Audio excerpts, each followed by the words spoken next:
Next topic is charging by conduction.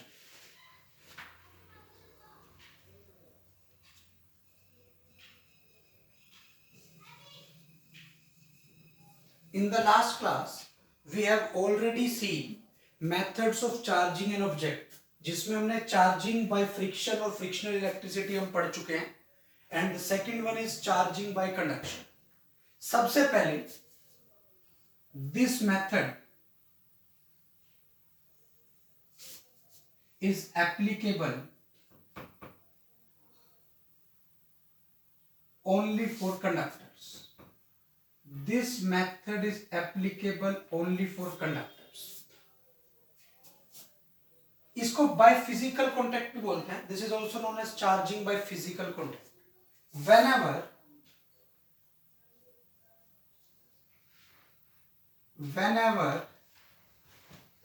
two conductors are joined by a wire or touched, then charge will transfer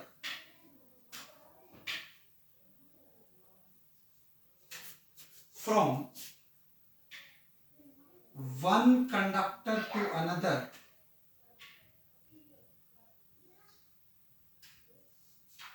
till potential of both the conductors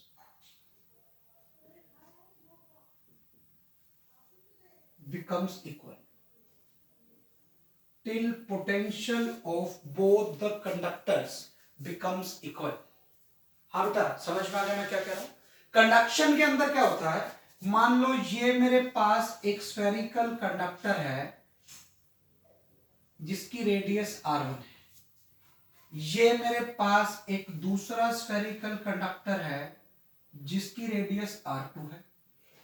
इस पे charge q1 है, इस पे charge q2 है. Clear है. Potential क्या term होती है बाद में आएगी, अभी आपको फॉर्मूला याद रखना है. पोटेंशियल को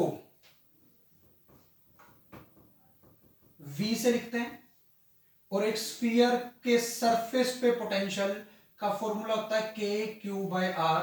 के कोई कांस्टेंट है, बाद में देखेंगे क्या है क्या नहीं, अभी याद रख लो के कोई कांस्टेंट है, के कैपिटल क्यू बाय आर.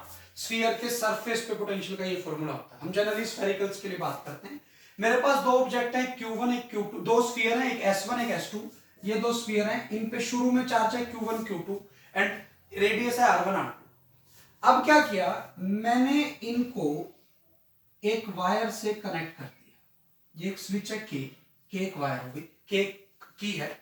अब बिफोर क्लोजिंग द स्विच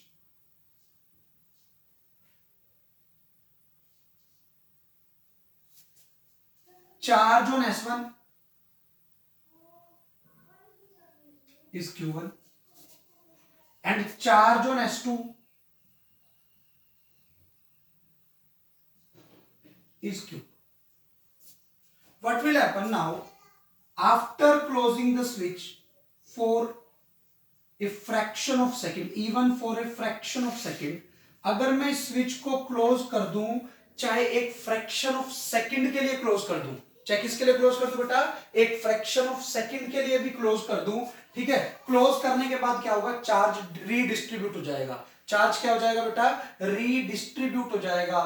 तब तक चार्ज का डिस्ट्रीब्यूशन होगा, तब तक चार्ज का फ्लो होगा इस की से, जब तक दोनों का पोटेंशियल सेम नहीं हो जाए.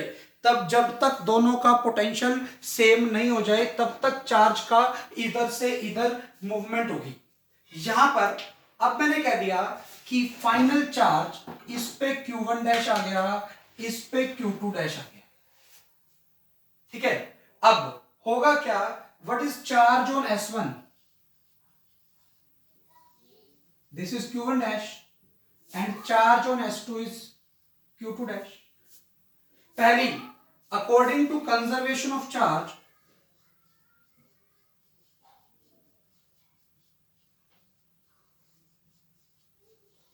total charge on the system will remain same.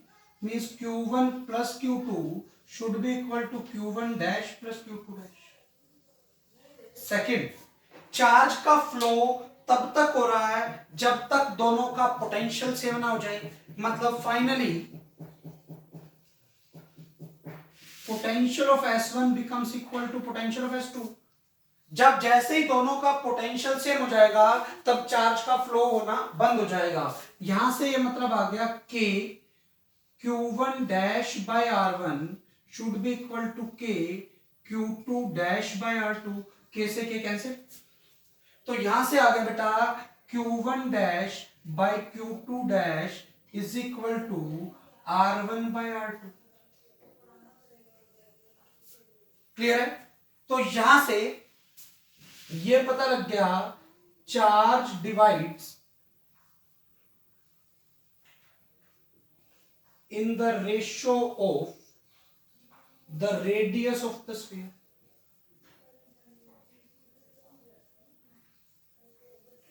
अच्छा, एक चीज और बेटा यहीं पे लिख रहा हूं, before closing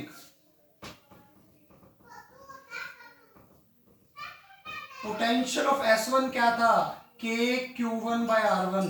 potential of S2 क्या था, K Q2 बाय R2. अब पोटेंशियल ऑफ S1 और पोटेंशियल ऑफ S2 इक्वल नहीं है, मैं ये मान के चल रहा हूं, क्योंकि अगर ये दोनों पोटेंशियल शुरू में ही इक्वल होते तो चार्ज का डिस्ट्रीब्यूशन नहीं होता, चार्ज का मूवमेंट नहीं होता. समझ आ रही है मैं क्या कह रहा हूं? तो कंडक्शन के अंदर एक बॉडी से दूसरी बॉडी पे चार्ज तब तक फ्लो होता है जब तक दोनों पे पोटेंशियल सेम ना हो जाए. तो अभी हमने देखा था Q1 plus Q2 is equal to Q1 dash plus Q2 dash. Conservation of charge से इक्वेशन आई थी. दूसरी आई थी Q1 dash by Q2 dash is equal to R1 by R2. ये हमारी सेकेंड इक्वेशन आ गई कि charge divides in the ratio of their radius. अब मेरे पास शुरू में Q1 Q2 दिए हुए थे, अब मुझे क्या करना है, Q1 Q2 मेरे पास शुरू में दिए हुए थे, मुझे क्या करना है, Q1 डैश और Q2 डैश मुझे निकालनी है. तो यहां पे देखते हैं अब हम कैसे कर रहे हैं इसको. अगर मैं यहां से Q2 डैश की वैल्यू निकाल लूं, that is R2 by R1 into Q1 dash, और इसमें पुट कर दूं तो ये जो इक्वेशन बनेगी Q1 plus Q2 is equal to Q1 dash plus R2 by R1 into Q1 dash. तो यहां से क्या आ गया, Q1 plus Q2 is equal to Q1 dash common, ये बच गया बेटा 1 plus R1 by 1 plus R2 by R1. LCM लेके सिंप्लीफाई करोगे तो Q1 डैश की वैल्यू आएगी R1 bye R1 plus R2 into शुरू में जो टोटल चार्ज था वो, और Q2 डैश की वैल्यू आएगी R2 by R1 plus R2 into में Q1 प्लस Q2. तो चार्ज का डिस्ट्रीब्यूशन इस तरह से हो जाएगा. अगर पूछ ले कितना चार्ज फ्लो किया, charge phloem through the key,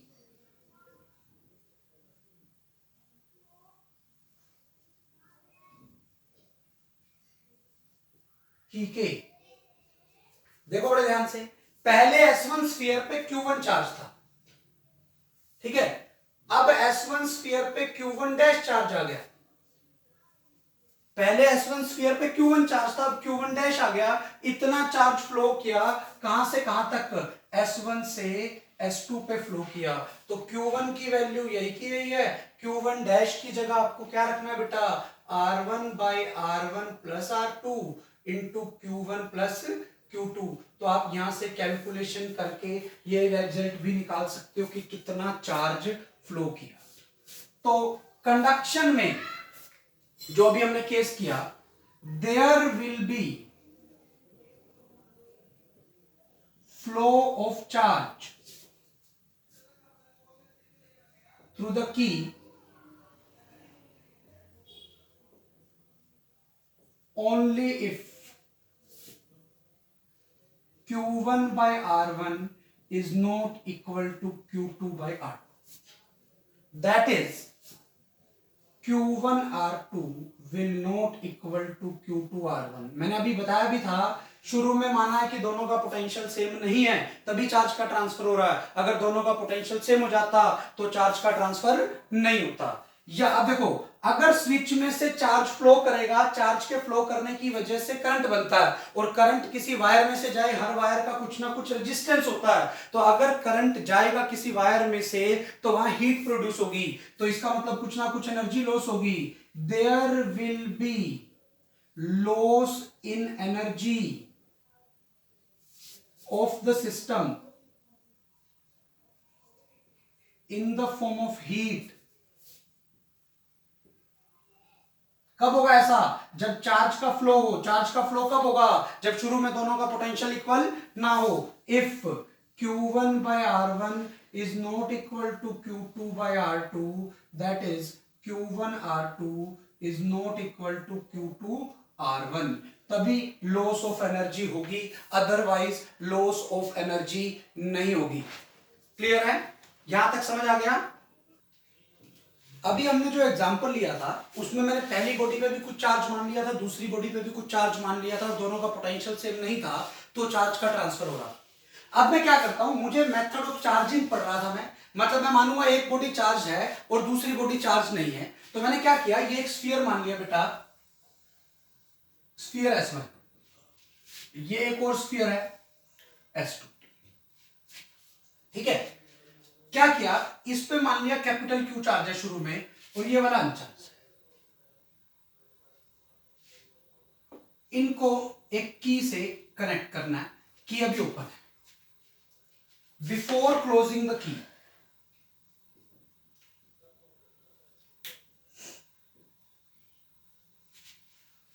देखते हैं what is charge on S1 is equal to Q, charge on S2 is equal to 0।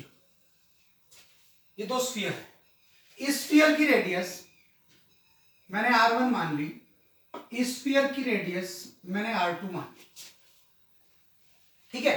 अब आफ्टर क्लोजिंग द की, अब मैंने क्या किया, इस की को क्लोज कर दिया। जैसे ही मैंने इस की को क्लोज किया, की को क्लोज करने के बाद क्या होगा, अब आपको ये देखना है, आफ्टर क्लोजिंग द की क्या होगा, चार्ज का ट्रांसफर होगा। मान लिया इस पे फाइनल चार्ज, मान लिया इस वाले पे, पहले वाले पे फाइनल चार्ज Q1 आ गया, दूसरे पे फाइनल चार्ज Q2 आ गया, तो what is the charge on S1, this is Q1, and charge on S2 is equal to Q2, ठीक है। अब according to conservation of charge, जितना चार्ज सिस्टम पे पहले था उतना ही अब होना चाहिए, that is Q plus 0 should be equal to Q1 plus Q2, तो यहां से रिजल्ट आ गया Q1 plus Q2 will be equal to Q, this is equation number 1। Are you getting my point? ये कंजर्वेशन ऑफ चार्ज की वजह से ये रिजल्ट आ गया। According to conservation of charge, Q1 plus Q2 will be equal to capital Q. This is equation number 1. और ये हम पहले ही पढ़ चुके हैं, charge will transfer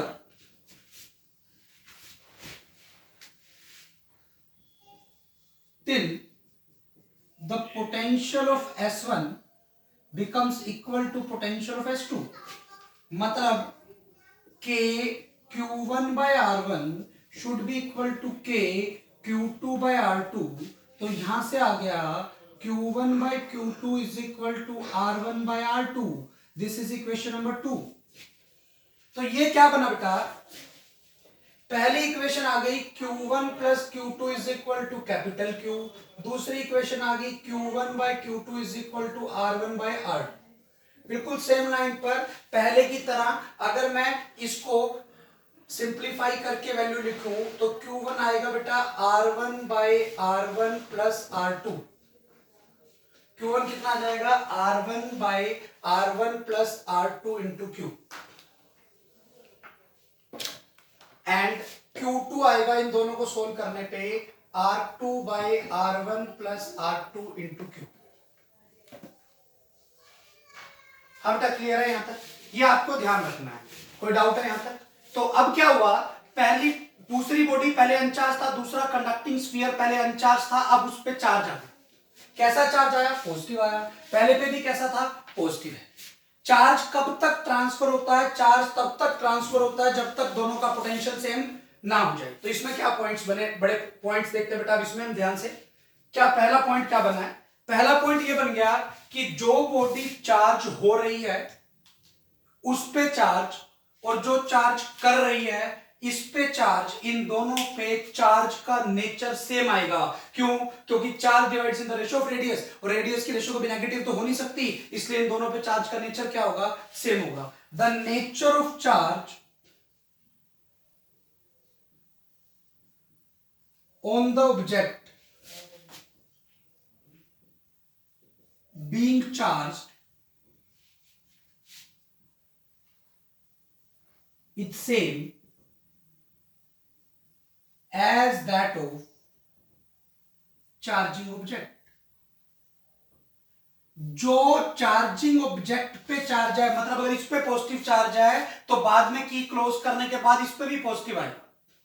second point बेटा, इस पे शुरू में कितना चार्ज था? Q। अब कितना हो गया? Q1। कई बार ये भी पूछ सकता है, what is charge phloem through the की?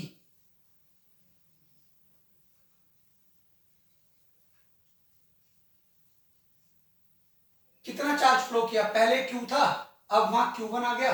सिंप्लीफाई आप कर लेना, Q1 की वैल्यू रख के, वो आपका आंसर आ जाएगा। ठीक है, अब एक बात समझिए ध्यान से, जिस बॉडी ने चार्ज किया ये चार्जिंग बॉडी है, ये बॉडी चार्ज हो रही है, इस पे चार्ज सेम रहा या पहले से चेंज हो गया? चेंज हो गया। तो charge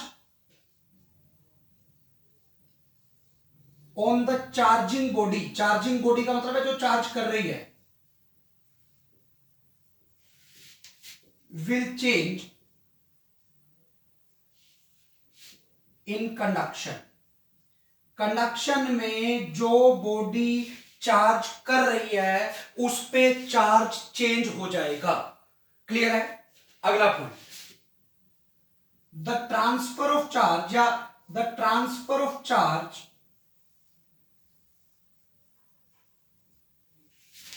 from one object to another object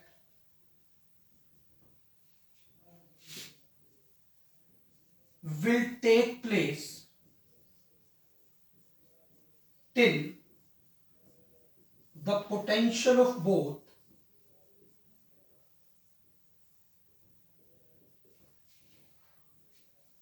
becomes equal।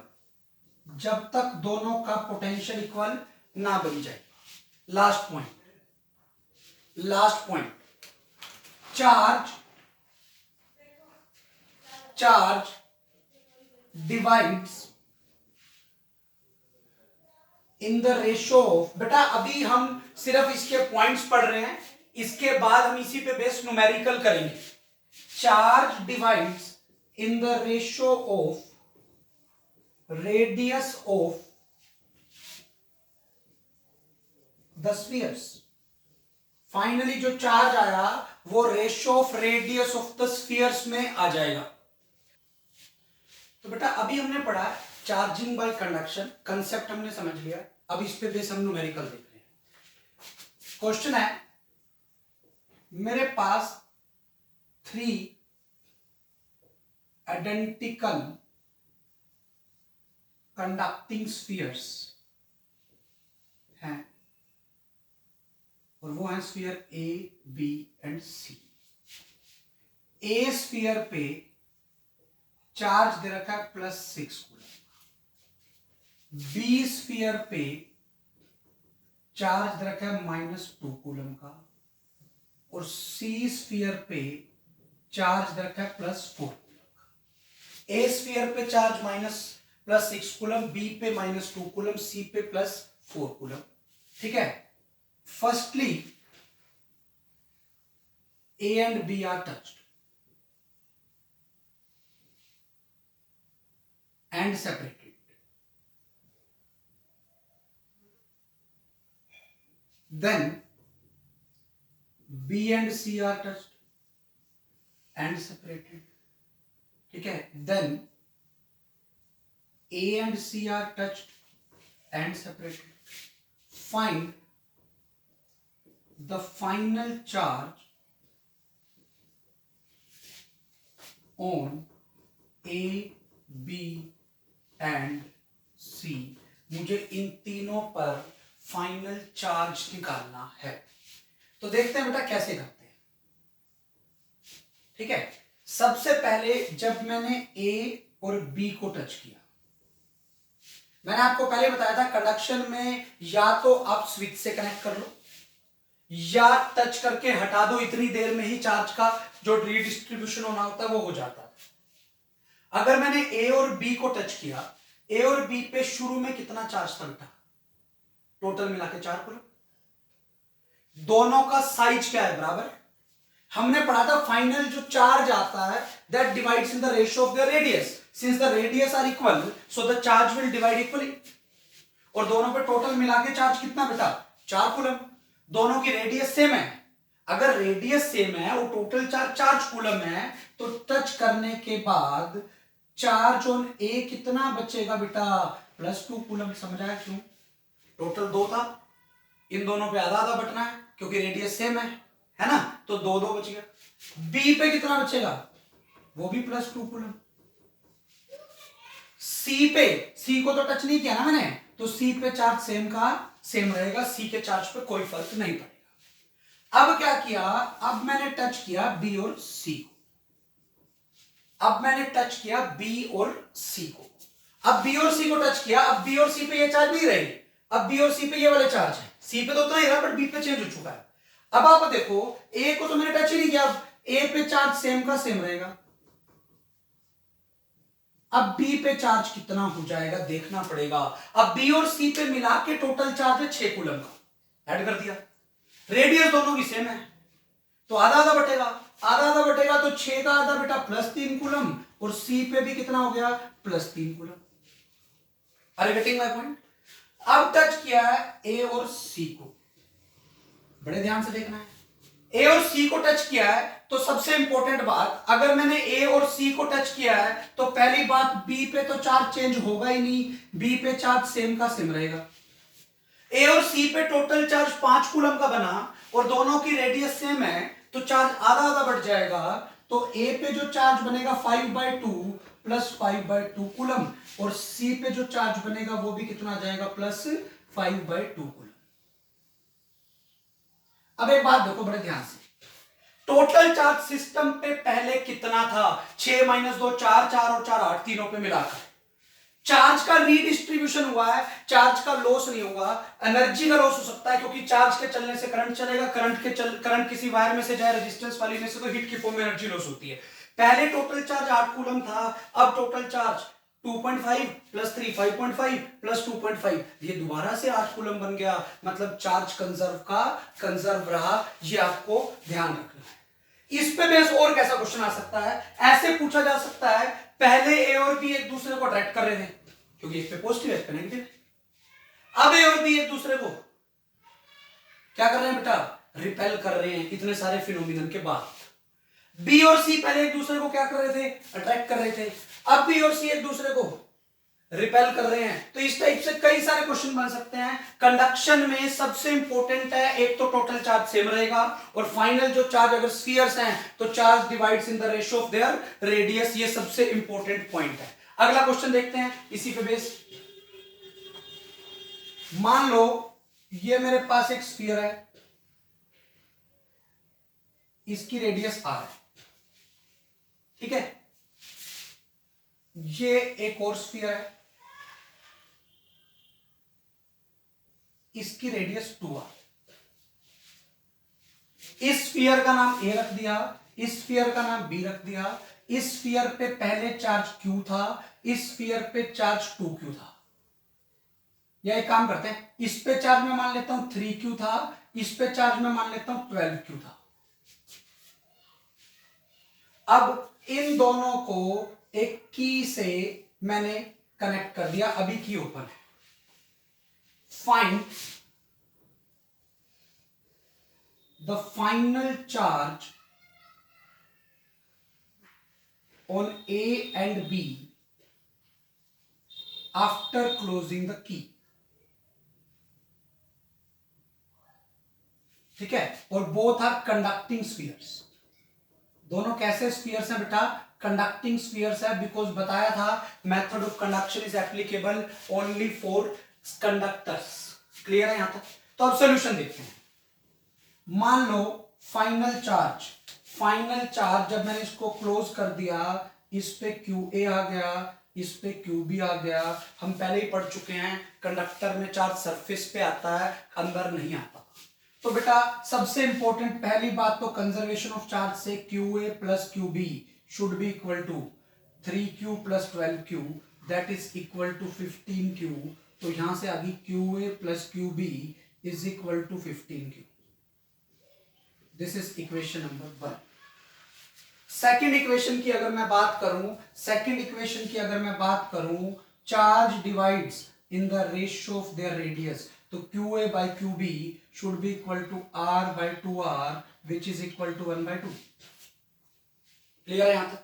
तो यहां से मेरे पास क्या रिजल्ट बन गया? यहां से ये बन गया QB will be equal to 2QA। QB is equal to 2QA। Clear है यहां तक? अब यहां से QB की जगह 2QA रख दूं इसके अंदर, तो equation 1 becomes 3QA should be 15Q and QA will be 5Q। QA कितना आ गया बेटा? 5Q।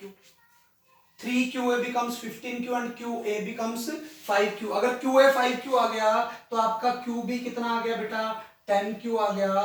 टोटल चार्ज सिस्टम पे अब भी 15Q ही रहा। टोटल चार्ज सिस्टम पे अब भी 15Q रहा। QA और QB के चार्ज की रेशो 1:2 हो गई। अगला क्वेश्चन है कंसेप्चुअल क्वेश्चन है, सीबीएसई पॉइंट ऑफ व्यू से बहुत इंपॉर्टेंट है, कॉम्पिटिटिव पॉइंट ऑफ व्यू से बहुत इंपॉर्टेंट है। Can we transfer the complete charge of a conducting sphere to an uncharged isolated sphere, जो उसके बाहर उससे ट्रांसफर कर सकता हूं। देखते हैं, मान लो ये मेरे पास कोई स्फीयर है, इस पे Q चार्ज है, कैपिटल R रेडियस। मुझे इसका चार्ज इस पे ट्रांसफर करना है, ये इसकी रेडियस मान ली C। अगर मैं की को क्लोज करूं और चार्ज ट्रांसफर की कोशिश करूं, तो चार्ज का ट्रांसफर तब तक होगा जब तक दोनों का पोटेंशियल सेम नहीं हो जाता।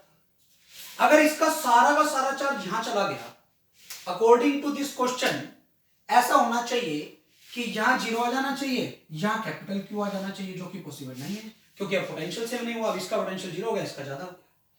तो फाइनल चार्ज ऐसा आएगा कि इस पे भी कुछ चार्ज आएगा, इस पे भी कुछ चार्ज आएगा, मतलब इसका पूरा चार्ज यहां पे ट्रांसफर नहीं होगा। तो answer is no, we can not transfer, we can not. समझ में आ गया मैंने क्या कहा बेटा? क्यों? अगर पूरा चार्ज ट्रांसफर होगा तो इसका पोटेंशियल 0 हो जाएगा, जो फिर इसका तो इसका ज्यादा हो गया। अब फिर चार्ज यहां से यहां ट्रांसफर होगा, तब तक चार्ज ट्रांसफर होगा जब तक दोनों का पोटेंशियल सेम ना हो जाए, और 0 चार्ज में तो होएगा ही नहीं। इसी तरह का एक और क्वेश्चन होता है, can we transfer the complete charge of a sphere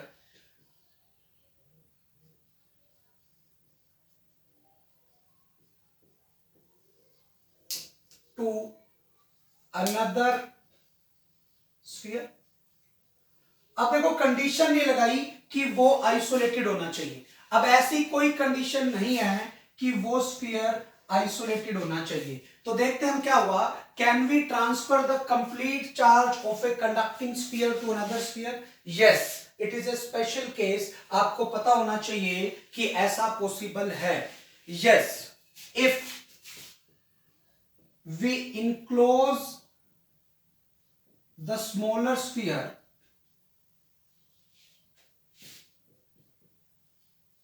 into a bigger charge sphere and connect both of them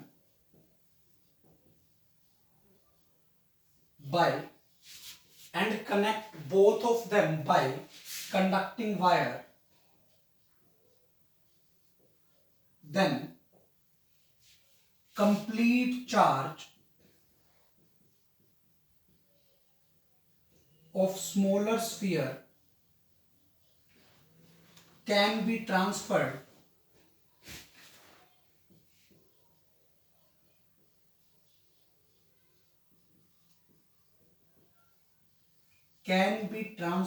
to bigger sphere। क्या मतलब हो गया इसका बेटा? ये मेरे पास एक स्फीयर है जिस पे क्यू चार्ज था। अब क्यू चार्ज अंदर नहीं होगा ना, क्यू चार्ज इसके सरफेस पे होगा।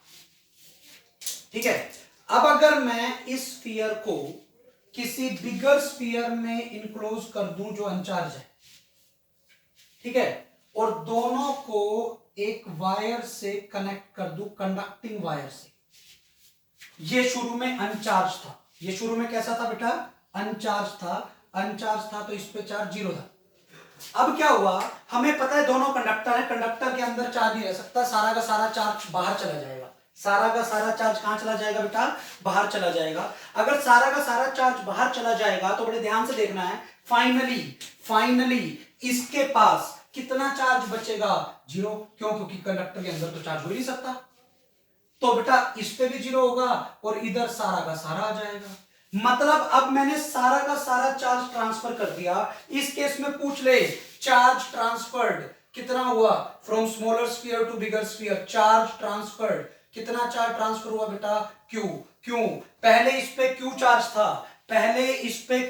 था, कितना चार्ज था? क्यू। फाइनल चार्ज कितना आ गया बेटा? 0।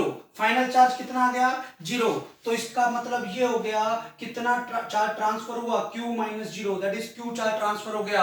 और हम इस पे कंप्लीट चार्ज का ट्रांसफर कर सकते हैं। इसमें इसलिए नहीं कर सकते थे, आइसोलेटेड था, ये वाला आइसोलेटेड नहीं है। दोनों इनक्लोज करके अगर मैं कनेक्टिंग वायर से कनेक्ट कर दूं, कंडक्टिंग वायर से, तो पूरा का पूरा चार्ज ट्रांसफर हो सकता है। बेटा this is all about charging by conduction. Charging by friction हम ऑलरेडी पहले पढ़ चुके हैं। सेकंड मेथड था चार्जिंग बाय कंडक्शन, जिसमें हमने कंडक्टर्स के लिए जो एप्लीकेबल है, तो ये चार्जिंग बाय कंडक्शन का हमने कंसेप्ट भी पढ़ लिया और उस पे बेस सारे क्वेश्चन भी कर लिए। नेक्स्ट क्लास में हम करेंगे